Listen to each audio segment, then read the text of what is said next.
हमारे देश में यह आलम है कि देश भर में 8 मुख्यमंत्री एक समय कांग्रेसी रहे थे। आखिर ऐसा क्या हो जाता है कि कांग्रेस में जो नेता बिल्कुल कमजोर दिखाई देता है वो भाजपा में आकर के शाइन यानी निखर जाता है। कांग्रेस छोड़ने का सिलसिला अभी थमा नहीं है। एक दिन पहले ही गुजरात के हार्दिक पटेल का इस्तीफा आया, फिर सुनील जाखड़ का आया, जिन्होंने कुछ साल पहले भविष्य में कांग्रेस का फेस बताया जा रहा था, वो शिफ्ट होकर के भाजपा की तरफ चल दिए हैं।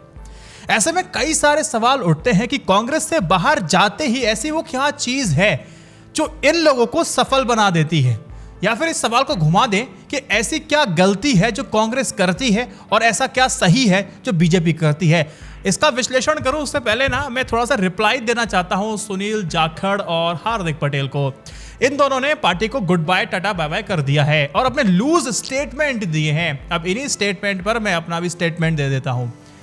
देखिए, हार्दिक पटेल के कांग्रेस छोड़ने से मीडिया में जो चाहे वो नैरेटिव बनवा लो, ढंग से बन भी रहा है, लेकिन गुजरात प्रदेश में कांग्रेस के नेता इस डिसीजन से काफी ज्यादा खुश दिखाई दे रहे हैं। मीडिया में ऐसे कांग्रेस के लिए सबसे बड़ा झटका बताया जा रहा था, लेकिन गुजरात कांग्रेस के नेता ऐसा मानते ही नहीं। वो कहते हैं बहुत अच्छा हुआ। अच्छा, ऐसा क्यों कहा उन्होंने? वो कहते हैं कि हार्दिक ने कांग्रेस को कोई फायदा नहीं पहुंचाया, उल्टे ही प्रदेश के नेताओं को ऐसा लग रहा था कि उनकी वजह से कांग्रेस को आज जो वो कोर वोटर है ना, उसका भी नुकसान हो रहा है। असल में हार्दिक पटेल के कांग्रेस में शामिल होने के बाद से ही प्रदेश के नेता उनका विरोध कर रहे थे। अब उन्होंने कई बार पार्टी का आला कमान को यह बताया कि प्रदेश में जो कांग्रेस का जो कोर वोटर है वह हार्दिक को पसंद नहीं कर रहा है, छूटता जा रहा है, और यही हालत बने रहे तो वो नाराज हो जाएगा और कोर वोटर आपको नहीं मिलेगा तो आपको कुछ फायदा नहीं होगा। उन्होंने कई बार यह भी बताया कि पटेल वोट कांग्रेस की ओर कभी आएगा ही नहीं। कहते हैं ना कि गुजरात के पटेल, उत्तर प्रदेश के जाट और बिहार के भूमिहारों के बारे में यही कहा जाता है कि भाजपा का चाहे जितना विरोध कर ले, लेकिन वोट ये उसी को देके आते हैं। लेकिन देखो, जब भी कोई नेता पार्टी छोड़ करके जाता है ना, खुद को एक मानवता की मूर्ति बना देता है और सामने वाले को दानवों का सेठ बता देता है। अगर हार्दिक पटेल की बातों को डिकोड करूं तो सिर्फ वो कहते हैं ना कि जब उनसे बात कर रहे थे राहुल गांधी सिर्फ फोन में लगे रहे थे, स्टेटमेंट आपको याद होगा। सबसे दिलचस्प बात यह हो जाती है कि जब हार्दिक पटेल उनसे मिलने गए और राहुल ने उनकी बातों पर ध्यान नहीं दिया, उसके बावजूद वो कांग्रेस में क्यों बने रहे और अपने को कांग्रेस और राहुल का सबसे भरोसेमंद व्यक्ति बताते रहे। और अब हार्दिक पटेल को यह याद आ रहा है कि देखो, राहुल गांधी जो है ना वो देश में कम विदेश में ज्यादा रहते हैं। देखो, एक बात मैं आपको बताऊं, हार्दिक पटेल ने जीएसटी में बाधा डालने के लिए कांग्रेस का विरोध किया था, जबकि जीएसटी लागू हो जाने के बाद वो कांग्रेस में शामिल हो जाते हैं।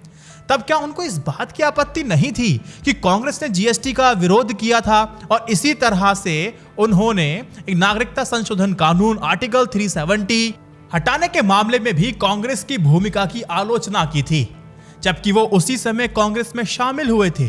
जब कांग्रेस उनका विरोध कर रही थी तब से 3 साल तक उनको इन दोनों मसलों पर कांग्रेस का स्टैंड से कोई दिक्कत नजर नहीं आई थी। ऐसा नहीं है कि सिर्फ कांग्रेस के नेता ऐसी भड़ास निकालते हैं। ये कल्याण सिंह जी ने भी किया था। कल्याण सिंह जी ने जब भाजपा छोड़ी थी उस समय अटल बिहारी वाजपेयी के बारे में ऐसी बातें कही थी, वैसी बात तो उनका सबसे कट्टर आलोचक भी नहीं कहेगा। एक बार ना गूगल कर लो, समझ में आ जाएगा। इसी तरह उमा भारती भी पूरे शीर्ष नेतृत्व को अपमानित करके पार्टी से बाहर हुई थी, याद है? नहीं होगा, गूगल कर लो। लेकिन बाद में दोनों पार्टी में वापस आ गए और पुरानी बातों को भुला दिया गया। अब मेरा एक सिंपल सा टेक है, सर, आप जितने भी नेता इस तरह की हरकतें करते हो ना, इसमें आप भरोसा खो देते हो। आप भरोसा खो देते हो तो सब कुछ खत्म सा हो जाता है।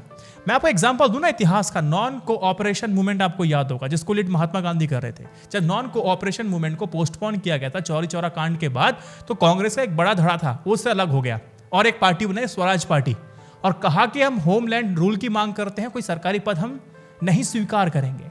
जब चुनाव होते हैं, 100 सीटों पे चुनाव हुए, 100 सीटों पे लड़े, 43 पर जीत जाते हैं। अंग्रेजों ने जानबूझ करके विट्ठल जी को पद दे दिया था। फिर अंग्रेजों ने हल्ला कर दिया, पार्टी के जो अध्यक्ष हैं सीआर दास और महासचिव मोतीलाल नेहरू, इनको भी सरकारी पद दिया जा चुका है। हल्ला मचा दिया, इससे जनता नाराज हो जाती है और ये स्वराज पार्टी जो बनाई थी ना 1928 में ही खत्म हो जाती है। ये होता है, अगर आपका जब विश्वास लोगों के ऊपर अधकचरा सा होना, और जब आप ऐसी हरकतें कर दो तो आपका विश्वास टूट जाता है। यही हार्दिक पटेल कर रहे हैं अपने वोटर के साथ, यही जाखड़ साहब कर रहे हैं अपने वोटर के साथ। जब तक आप कांग्रेस में थे, हाँ जी हाँ जी हाँ जी, जब कांग्रेस से बाहर निकल के आए तो आप बिल्कुल उल्टा सुर लगाना शुरू कर देते हैं। तो एक तरह से विश्वास ना खोइए। ये जो कांग्रेस है ना, वो लीडरशिप में बदलाव करने से डरती है। देखो, बदलाव हर किसी को पसंद आता भी नहीं, और जब करता है तो बड़ी ही समस्या होती है। जब आप देखेंगे, जब टॉप लेवल पर बदलाव करने की बात आती है तो कांग्रेस पार्टी जोखिम लेने से काफी बचना चाहती है। देखो, यही चीज ना प्रशांत किशोर ने हाल ही फिलहाल में एक डाटा के सामने रखा था। उन्होंने कहा था, देखिए 2019 के आम चुनाव में 170 कांग्रेसी उम्मीदवार, कुछ ऐसे उम्मीदवार थे जो लगातार अपना पिछला चुनाव भी हार चुके थे और उससे पहले के भी चुनाव हार चुके, 2 चुनाव लगातार हार चुके थे। 2009 में लगातार दूसरी हार के बाद भाजपा को यह एहसास हो गया था उसे अब बदलाव की आवश्यकता है। अब नतीजा क्या हुआ कि राज्य में लगातार 3 चुनावों में जीत दर्ज करने वाले गुजरात के सीएम नरेंद्र मोदी को 2013 में पार्टी का सबसे बड़ा फेस बनाया गया, प्रधानमंत्री पद का उम्मीदवार घोषित किया गया। यह भाजपा के लिए एक बहुत बड़ा जोखिम था, किसी जोखिम से कम नहीं था। वे पार्टी के दिग्गज नेता थे लालकृष्ण आडवाणी जी। वो उनको पीछे छोड़ करके ऐसे चेहरे पे दाव लगाने जा रहे थे जिसे राष्ट्रीय स्तर पर कभी भी आजमाया नहीं गया है। लेकिन पार्टी ने रिस्क लिया और आज भाजपा वाजपेयी और आडवाणी जी के दौर से काफी आगे निकल चुकी है। लेकिन कांग्रेस पार्टी अभी भी नेहरू और इंदिरा के दौर से बाहर निकलने का जोखिम नहीं उठा पा रही। 44 साल के सचिन पायलट को प्रोजेक्ट करने के बजाय कांग्रेस ने 71 साल के अशोक गहलोत को प्राथमिकता देनी शुरू कर दी थी। ज्योतिरादित्य सिंधिया को ज्यादा फोकस में रखना चाहिए था, लेकिन दिग्विजय सिंह और कमलनाथ को तवज्जो दे दी। नैरेटिव सेट करने की बात है। जो कांग्रेस है ना, वो अभी भूतकाल में जी रही है। वो आज भी कांग्रेस इंदिरा गांधी की गरीबी हटाओ वाले नारे पर फंसी हुई है। उसे ये एहसास नहीं है कि आज 60% से भी ज्यादा भारतीय उनकी मौत के बाद जन्मे हैं। बीजेपी पूरी बहुत चालाकी के साथ नए इंडिया, नए मध्यम वर्ग, यूनिकॉर्न, $5 ट्रिलियन इकोनॉमी की बात कर रही है, उस पर बल देती है। तो एक बड़ा डिफरेंस आता है कि नैरेटिव सेट करने में कांग्रेस पीछे दिखाई देती है। भाजपा आज एक हार्डलाइन भाषा बोलती है जो वाजपेयी जी के दौर से बिल्कुल अलग है। आज भाजपा की भाषा संवैधानिक और नैतिकता के लिहाज से कह सकते हैं कि बिल्कुल सही नहीं है, क्योंकि यह दक्षिणपंथी एक्सट्रीमिज्म को, कट्टरता को बढ़ावा देती है। हालांकि बीजेपी अपनी इस लाइन के लिए इस तरह की क्षमा या फिर गलती नहीं मानती है। और दूसरी तरफ हिंदू विरोधी या फिर सॉफ्ट हिंदुत्व कहे जाने के बीच कांग्रेस भी फंसी हुई है। धर्म निरपेक्षता को खुले तौर पर अपनाने को लेकर के दृढ़ नजर नहीं आती है। तो एक समस्या है, क्लियर स्टांस नहीं रख पाते। सबसे बड़ी कमी मुझे जो लगती है इनका संगठन। कांग्रेस का संगठन देख लीजिए, पूरे खेल आपको समझ में आ जाएगा। कार्यकर्ताओं की वजह से नेता चुना जाता है। कांग्रेस वर्किंग कमेटी का 2 दशकों से अभी तक चुनाव नहीं हुआ। भाजपा ने पार्टी को मजबूत करने के लिए जमीनी स्तर पर फोकस किया है। 1/3 जिलों में कांग्रेस के पास जिला समिति तक नहीं है। बीजेपी इतना ऑर्गेनाइज किए हुए है कि जब उत्तराखंड के सीएम पिछले 2 बार बदले गए, गुजरात के सीएम को हटा दिया गया। कर्नाटक में बीजेपी ने जोखिम उठाते हुए क्षेत्रीय दिग्गज BS येदियुरप्पा को हटा करके पूर्व जनता दल के बसवराज बोमई जी पर भरोसा जताया। कांग्रेस ने अपने पंजाब के सीएम के चुनाव से सिर्फ 4 महीने पहले अपना सीएम बदला, लेकिन नतीजा सत्ता हाथ से धो करके उठाना पड़ा। सामाजिक समीकरण की बात करें तो आज भाजपा की टॉप लीडरशिप में ओबीसी करण पूर्ण रूप से हो चुका है। इसके उलट अगर आप कांग्रेस में देखेंगे, वहां पर आज भी उच्च जातियां बहुत ज्यादा हावी भी हैं। उदयपुर में कांग्रेस ने एक टिकट एक परिवार की पॉलिसी की बात तो की है, घोषणा कर दी है। इसका वास्तव में लागू किया जाना अभी बाकी है। अब देखते हैं, लेकिन इसमें भी टर्म्स एंड कंडीशन अप्लाइड है 1 फैमिली 1 पॉलिसी में। अगर आप देखोगे कि स्टेबिलिटी, अगर आप देखोगे ना, कंसिस्टेंट परफॉर्मेंस दे रही है कांग्रेस।